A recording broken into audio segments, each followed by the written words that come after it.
అందరికీ నమస్తే. కాంగ్రెస్ గవర్నమెంట్ వచ్చి సంవత్సరం అయింది. నిరుద్యోగులు అసంతృప్తితో రగిలిపోతున్నారు. 2 లక్షల ఉద్యోగాలు ఇస్తామని చెప్పిండ్రు. 55,000 56,000 ఉద్యోగాలు భర్తీ చేసినామని చెప్తున్నారు. అసలు వీళ్ళు భర్తీ చేసింది 10,000 11,000 అని నిరుద్యోగులు చెప్తూ ఉన్నారు. అశోక్ నగర్ పోతే మొత్తం రగిలిపోతున్నారు వాళ్ళంతా. ప్రభుత్వం అబద్ధాలు చెప్తున్నది, మమ్మల్ని మోసం చేసింది అని. ఈరోజు ఈ ఇష్యూ మీద మాట్లాడదాం. మనతోన నిరుద్యోగుల జేసీ అని కాదు కానీ నిరుద్యోగుల తరపున పోరాడిండు మహేంద్ర. అంతకుముందు గవర్నమెంట్లో కూడా ఆ గవర్నమెంట్ కూడా ఫైట్ చేసిండు, పేపర్ లీక్ అప్పుడు కానీ మిగతా ఇష్యూస్లో. మళ్ళీ ఈ గవర్నమెంట్ వచ్చిన తర్వాత వీళ్ళు మోసం చేస్తున్నారని ఫైట్ చేస్తున్నాడు. కొంత డాటాతో వచ్చిండు, మాట్లాడదాం మనం. మహేంద్ర, హలో. నమస్తే. ఏం చెప్తారు మహేంద్ర? ఏంది ఇంకా ఈ మీ ఉద్యోగాల కోసం చూస్తున్న వాళ్ళు, ఆస్పిరెంట్స్, గ్రూప్స్ ఆస్పిరెంట్స్, ఉద్యోగాల ఆస్పిరెంట్స్లో ఏంటి అసంతృప్తి? వాళ్ళు 56,000 చిల్లర ఉద్యోగాలు మేము భర్తీ చేసినామని చెప్తున్నారు. 56,000 ఉద్యోగాలు కాదన్నా, వీళ్ళు వచ్చిన తర్వాత ఇచ్చిన నోటిఫికేషన్లు 3 మాత్రమే. ఏదైతే వాళ్ళు వచ్చేటప్పుడు మేము 2 లక్షల ఉద్యోగాలు ఇస్తామని చెప్పొచ్చి ఈరోజు ప్రతి సభల్లో ప్రతి మంత్రి కానీ ప్రతి ఎవరు కానీ మాట్లాడేది మేము 50,000 ఉద్యోగాలు ఇచ్చినామని చెప్తున్నారు. అది వాస్తవానికి నిజం కాదు. ఆ 50,000 ఉద్యోగాలు గత ప్రభుత్వం ఇచ్చిన ఉద్యోగాలు. కేవలం వీళ్ళు వచ్చిన తర్వాత ఇచ్చిన నోటిఫికేషన్లు 3 మాత్రమే. ఒకటి డిఎస్సిలో 6,000 పోస్టులు, 2 గ్రూప్ 1లో 60 పోస్టులు, 3వది హెల్త్ డిపార్ట్మెంట్లో ఒక 6,000 పోస్టులు. ఈ 13,000 పోస్టులు మాత్రమే కాంగ్రెస్ గవర్నమెంట్ వచ్చిన తర్వాత ఇచ్చిన పోస్టులు. మిగతా ఏ పోస్టులు వీళ్ళు నియామక పత్రాలు ఇచ్చి గొప్పలు చెప్పుకుంటున్నా, నియామక పత్రాల కోసం పేపర్లో యాడ్స్ ఇచ్చుకుంటూ ప్రజాధనాన్ని వృధా చేస్తూ ఇంత పెద్ద సభలు పెట్టుకొని నియామక పత్రాలు ఇస్తున్న ఉద్యోగాలు నిజానికి చూస్తే వీళ్ళు గవర్నమెంట్ ఇచ్చింది కాదు. మనం ఇప్పుడు నేను ఆ 50,000 లెక్క నేను మీ దగ్గరికి చూపిస్తానా. ఈ 50,000లో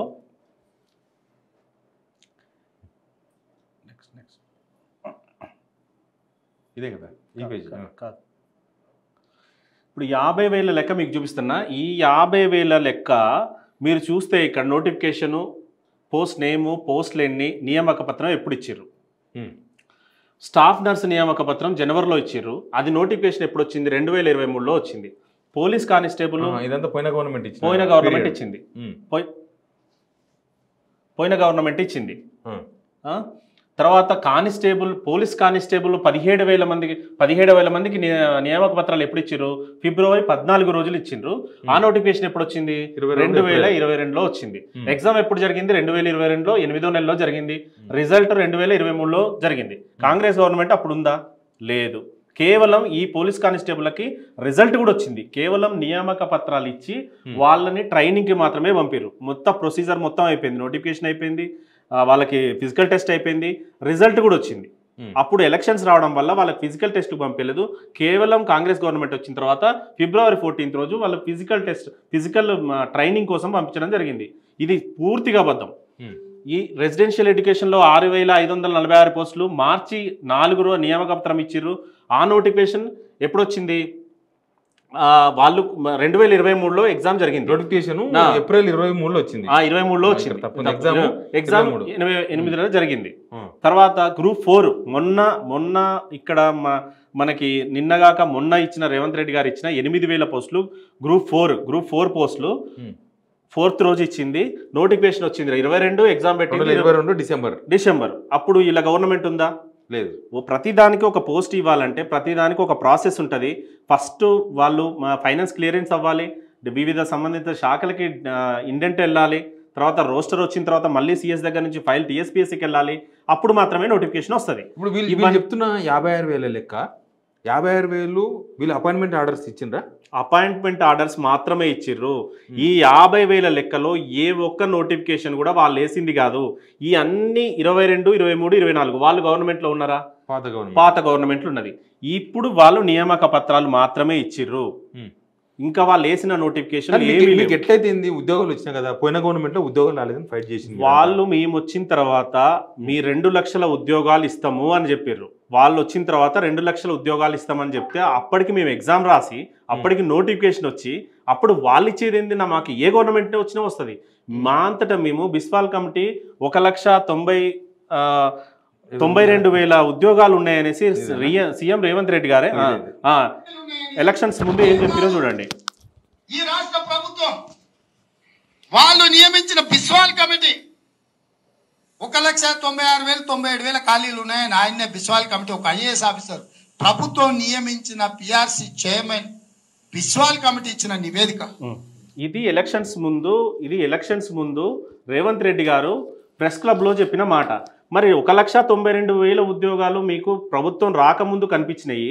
మరి ప్రభుత్వం వచ్చిన తర్వాత ఆ 1,92,000 నోటిఫికేషన్ వచ్చినా కదా మహేందర్, వీళ్ళు 1,98,000 వచ్చినాయి. ఉద్యోగాలు అప్పుడు అప్పుడు ఆంగారు 1,90,000. 1,90,000 యాక్చువల్గా వీళ్ళకి 1,92,000 ఇప్పుడు వీళ్ళు చెప్పేటప్పటికే నోటిఫికేషన్స్ ఉన్నాయి కాబట్టి అవి నో క్యాలిక్యులేటెడ్. 1,90,000 ఉద్యోగాలు వీళ్ళు వచ్చినప్పటి నుంచి నింపాలి. కోమరెడ్డికి ఏమో కలిసి వీళ్ళు ఏం చెప్తారు, డిఎస్సి మెగా డిఎస్సి వేస్తామని చెప్పారు. మెగా డిఎస్సి విషయంలో చూడండి, 60,000 టీచర్ ఉద్యోగాలు, 60,000 ఉద్యోగాలు అనేసి కోమటిరెడ్డి గారు చెప్పారు. రేవంత్ రెడ్డి గారు ట్విట్టర్లో 5,800 పోస్టులు బీఆర్ఎస్ ప్రభుత్వం వేస్తే ఇది మెగా డిఎస్సి కాదు దగా డిఎస్సి అని ట్విట్టర్లో పెట్టి 25,000 ఉద్యోగాలు భర్తీ చేయండి అని పెట్టారు. మీరు 60,000 ఉద్యోగాలను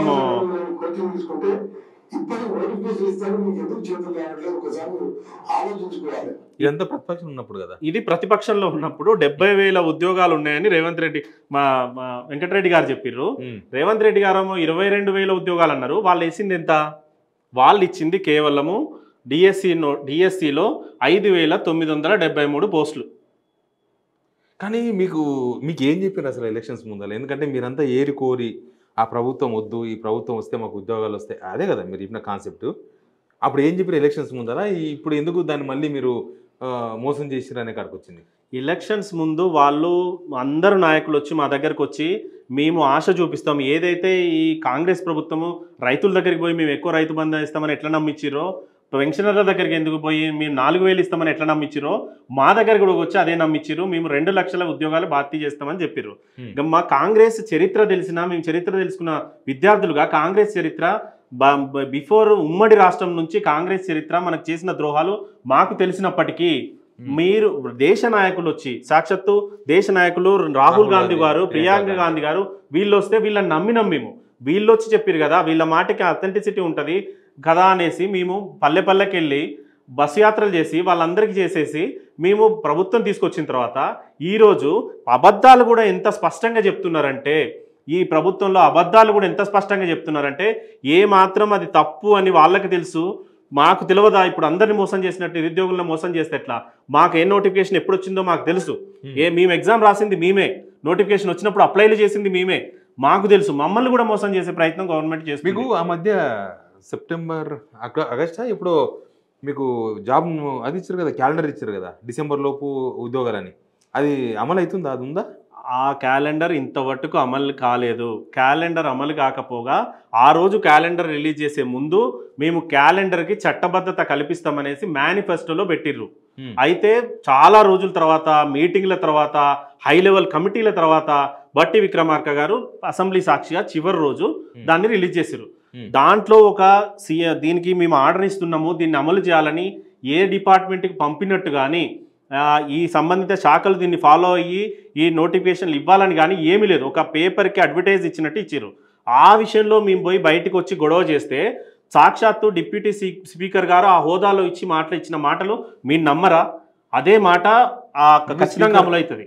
అదే మన విక్రమార్క గారు డిప్యూటీ సీఎం గారు చెప్తే మీరు ఆయన మాట ఎందుకు నమ్మట్లేరని చోటామోటా నాయకులు మొత్తము మమ్మల్ని అడ్జేసారు. ఈరోజు డిప్యూటీ సీఎం గారే కదా మరి రిలీజ్ చేసింది 2 ఫేజ్లు అని చెప్పారు. యాక్చువల్గా ఫస్ట్ ఫేజ్ అక్టోబర్లో గ్రూప్ 1 రావాలి. మరి డిప్యూటీ స్పీకర్ గారు అనౌన్స్ చేసిన దాంట్లో ఇంతవరకు ఏమైంది? ఒక్కటి కూడా మళ్ళీ ఇప్పుడు ఇది చూద్దాం మహేందర్, కాంగ్రెస్ అధికారంలోకి వచ్చాక ఇచ్చిన నోటిఫికేషన్స్ ఈ 4 ఈ 4 ఏది మొత్తం 11,33. ఇది కాకుండా ఒక్క పోస్ట్ ఎక్కువ ఉన్నా మేము అశోక్ నగర్కి మీరు రండి, మీరు ఒక్క ఉద్యోగం అన్నారు కదా, రేవంత్ రెడ్డి చెప్పిన ఒక మాట చెప్తా, 56,125 ఉద్యోగాలు ఏదో చెప్తారు కదా, ఒక్క తలకాయ తక్కువైనా క్షమాపణ చెప్తా అంటుండు. ఇప్పుడు నేను చూపిస్తున్నా కదా దీంట్లో ఏ డేట్లు తప్పైనా ఏది తప్పైనా. ఇంకోటి కూడా మీకు చెప్తున్నా, మీరు ఈ 50,000 మంది రిక్రూట్ చేసి నియామక పత్రాలు ఇచ్చారు కదా, మీ మీడియాను బొమ్మనండి, మీ సోషల్ మీడియాను బొమ్మనండి. మీరు ఎప్పుడు ఎగ్జామ్ రాసిర్రు, మీరు ఎప్పుడు రిజల్ట్ వచ్చింది మీరు పోండి. ఇప్పుడు పోయినా కూడా మీ ట్రైనింగ్ లో పోలీస్ కానిస్టేబుల్ 13,000 మంది 17,000 మందికి పాస్ అవుట్ అయ్యారు కదా. ఆ పాస్ అవుట్ అయిన దగ్గర పోయేసి మీరు ఎప్పుడు ఎగ్జామ్ రాసిర్రు, మీరు ఎప్పుడు అప్లై చేసిర్రు, మీరు ఎప్పుడు నియామక పత్రం తీసుకొని అని వాళ్ళని అడగండి. వాళ్ళు చెప్తారు కదా, సరే మీ సోషల్ మీడియాని పంపేయండి, వాళ్ళు ఏం డేట్ చెప్తారో చూడండి. ఇప్పుడు ఇవి ఎప్పుడు ఇచ్చారు, ఏమేమి ఉన్నాయి ఉద్యోగాలు వీళ్ళు ఇచ్చినాయి? ఇదేంటి డిఎస్సి 73 పాత 573 ఉండే. దానికి దీనికి కలిపి 11,000 చిల్లర 12,000 దగ్గర గ్రూప్ 1 లో 60 పోస్టులు కలిపారు. 500కు 60 పోస్టులు, 503 బీఆర్ఎస్ ఇస్తే 60 పోస్టులు కలిపారు. ఇంకోటి ఏంది, మెడికల్ హెల్త్ లో 5,000 పోస్టులు భర్తీ చేసిండ్రా వీళ్ళు ఇంకా భర్తీ చేయలేదు. ఎగ్జామ్ ప్రాసెస్ రన్ అవుతుంది, సర్టిఫికేట్ వెరిఫికేషన్ అవుతుంది. దీంట్లో ఏది కూడా ఈ ఒక్కటి లేకపోతే ఇది ఒకటేనా వీళ్ళు భర్తీ చేసింది? అంతే, ఇది ఉద్యోగాలు ఇవ్వలే ఇంకా ఇప్పుడు ఎగ్జామ్ అయిపోయింది, ఇప్పుడు సర్టిఫికేట్ వెరిఫికేషన్ జరుగుతుంది. ఇది కలిపితే 11,033, ఇది కలిపితే మాత్రం 6,033. అవును, అంటే ఇది మొత్తం 6,033 ఉద్యోగాలు, 6,033 ఉద్యోగాలు భర్తీ చేసిర్రు. ఇది ప్రాసెస్ లో ఉంది. ఇది మెయిన్స్ రాసిన తర్వాత ఇది ప్రాసెస్ లో ఉంది. దీనికి మాత్రమే నియామక పత్రాలు ఇచ్చిర్రు. ఇంత మట్టుకు ఎక్కడికైనా మీరెళ్ళండి, మీడియా అందరు వెళ్ళండి. నేను చెప్పిన 50,000 ఉద్యోగాల్లో అక్కడ రిక్రూట్ అయిన గురుకులాల దగ్గరికి వెళ్ళండి, పోలీస్ కానిస్టేబుల్ దగ్గరికి వెళ్ళండి, ఇంకా అందరి దగ్గరికి వెళ్ళండి. వాళ్ళని అడగండి, వాళ్ళు చెప్తారు ఎప్పుడు ఎగ్జామ్ రాసినాము, ఎప్పుడు ఏం చేసినాము. ఇప్పుడు ఏం చెప్తున్నారు? ఇప్పుడు ఏమైనా కలిసిర్రా మీరు? కాంగ్రెస్ గవర్నమెంట్ వచ్చింది, మీరు కోరుకున్నట్టుగానే కలిసిండ్రు, ఏమన్నా ఇప్పుడేమన్నా పాజిటివ్గా మాట్లాడుతున్నారా వాళ్ళు అవుతుంది అయిపోతుంది అని? పొద్దున లేస్తే మాకే అనుమానం వచ్చే విధంగా అబద్ధాన్ని కూడా అంత కాన్ఫిడెంట్గా 50,000 మీనేమి ఇచ్చినామని చెప్తుంటే మేము అసలు మాకు తెలియదా మేము రాసిన వాళ్ళము, మేము కలవాలని ట్రై చేసి. అశోక్ నగర్ ఖాళీ అయిందా? ఇప్పుడు లేరు అశోక్ నగర్ ఎవరు? అశోక్ నగర్ ఖాళీ కాలేదు. ఈ డిసెంబర్ ఉద్యోగాలు ఇస్తే ఖాళీ కావాలి కదా నా ఉద్దేశం. అశోక్ నగర్ లో ఎవరు ఖాళీ కాలేదు. వీళ్ళు ఉద్యోగాలు ఇచ్చిన 6,000 ఉద్యోగాలకు ఎవరు ఖాళీ అవుతారు? 25 లక్షల మంది ఎన్రోల్ అయి ఉన్నారు టీఎస్పీఎస్సీలో. నిరుద్యోగ వృత్తి 4,000 ఇస్తామని చెప్పారు. ఇప్పుడు 12 నెలలు అయింది, 48,000 నిరుద్యోగ వృత్తి ఇవ్వాలి. అట్లా 25 లక్షల మందికి ఇస్తే ఎంత అవుతుంది? మరి నిరుద్యోగ వృత్తి ఇవ్వలేదు అని అప్పుడు పాత గవర్నమెంట్ మీద మీరే ప్రెస్ మీట్ పెట్టి చెప్పారు. మరి మీరు ఇయ్యరా నిరుద్యోగ వృత్తి? అవును, వాళ్ళు ఇవ్వకపోతే వీళ్ళని ఇవ్వాలి. వీళ్ళు మేనిఫెస్టో మిమ్మల్ని తిప్పించుకుని ఓట్లు మీరు మేనిఫెస్టోలో కూడా పెట్టారు కదా. మేనిఫెస్టోలో యువ వికాసాన్ని మేనిఫెస్టోలో మొత్తం పెట్టారు. మేము చట్టబద్ధత కల్పిస్తామన్నారు. ఆ క్యాలెండర్ చూడండి, చట్టబద్ధత కాదు కదా. దాని మీద ఒక్క సంతకం కానీ ఒక అథారిటీకి మేము ఇష్యూ చేస్తున్నాం ఆర్డర్ అని అడుగు లేదు. Right, thank you. మహిందర్ చాలా విషయాలు చెప్పిండు. చూసిండ్రా, 2 లక్షల ఉద్యోగాల దగ్గర నుంచి వాళ్ళు 56,000 ఉద్యోగాలు అన్నారు. 56,000 ఉద్యోగాల నుంచి 11,000 ఉద్యోగాలకు వచ్చింది. 11,033 ఉద్యోగాలకు వెళ్ళి వీళ్ళు ఉద్యోగాలు భర్తీ చేసింది కేవలం ఎంత? ఇది ఒక 5,000 పోతే 6,033 ఉద్యోగాలు మాత్రమే భర్తీ చేసిండ్రు. అశోక్ నగర్ ఖాళీ ఏం కాలేదు. బహుశా వీళ్ళు చెప్పిన మాటలు వింటే గవర్నమెంట్ రాకముందు ఇంకా అశోక్ నగర్లో ఏమి అసలు కోచింగ్ సెంటర్లు ఉండవు, లేకపోతే అసలు పిల్లలే ఉండరు, ఇక మొత్తం ఉద్యోగాలకు వెళ్ళిపోతారు మనోళ్ళు అంతానని అందరం అనుకున్నాం. తీరా చూస్తే మళ్ళీ మీడియా దగ్గరకు వచ్చి వాళ్ళు గోడు చెప్తున్నారు, రైతులు మోసం చేసినట్లే, వాళ్ళు మోసం చేసినట్లే, వీళ్ళు మోసం చేసినట్లే, మమ్మల్ని కూడా మోసం చేసిండ్రని. ఇది ఏది తప్పు ఇంకేమని చెప్తారా? ఇది ఏది తప్పని నిరూపించినా ఈ 50,000 ఉద్యోగాల్లో ఏది తప్పని నిరూపించితే మీరు ప్రతిసారి అంటున్నారు కదా అశోక్ నగర్కి వచ్చే దమ్ము ప్రతిపక్షం వాళ్ళకి లేదని. మేము మీ ఛానల్ ద్వారా అడుగుతున్నాము. మీ కాంగ్రెస్ ప్రభుత్వంలో ఉన్న సీఎం గారు రండి, ఇంకెవరన్నా రండి, మేము ప్రతిపక్షంలో ఉన్న మీరు ఏదైతే ప్రతిసారి సవాల్ విసురుతున్నారో కేటీఆర్ గారికి, వాళ్ళని కూడా మేము ఇన్వైట్ చేస్తాము. ఇద్దరు రండి, వాళ్ళు వచ్చింది వాళ్ళు ఇచ్చింది వాళ్ళు చెప్తారు, మీరు ఇచ్చింది మీరు చెప్పండి. మాకు తెలుసు కదా మేము ఎగ్జామ్ రాసింది ఏం రాసినామో. సో అక్కడికి వచ్చిన తర్వాత మీరు ఖచ్చితంగా మీరే ఇచ్చిందని అది నిజంగా నిరూపిస్తే మీరు ఏది చెప్పినా కూడా ఇంకోసారి మళ్ళీ పంచాయతీ ఎలక్షన్లకి మీ తరపునే మేము చేస్తాము, లేదా ప్రచారం చేస్తాము. లేదు అంటే పంచాయతీ ఎన్నికల్లో కానీ వచ్చే ఎమ్మెల్సీ ఎలక్షన్, గ్రాడ్యుయేట్ ఎమ్మెల్యే ఎలక్షన్లలో కానీ ఖచ్చితంగా కాంగ్రెస్ ప్రభుత్వాన్ని దెబ్బ కొట్టడానికి మళ్ళీ మేము పల్లెల్లోకి వెళ్తాము. ఈ పోరాటం అనేది తెలంగాణ యువతకి ఏం కొత్త కాదు. ఖచ్చితంగా మేము ప్రభుత్వం మీద పోరాడతాము. మేము ఈ డిసెంబర్లో ఎగ్జామ్ జరిగిన తర్వాత, గ్రూప్ 2 ఎగ్జామ్ జరిగిన తర్వాత మళ్ళీ పెద్ద ఎత్తున క్యాలెండర్ అమలు కోసం పెద్ద ఎత్తున మేము ఉద్యమం చేస్తాము. ఖచ్చితంగా క్యాలెండర్ అమలు చేయాలి, దానికి చట్టబద్ధత కల్పించాలి. ఈ మీడియా ముఖంగా కోరుకుంటున్నాను. Anyway thank you very much ఈ వీడియో వాచ్ చేసినందుకు. Please subscribe signal TV.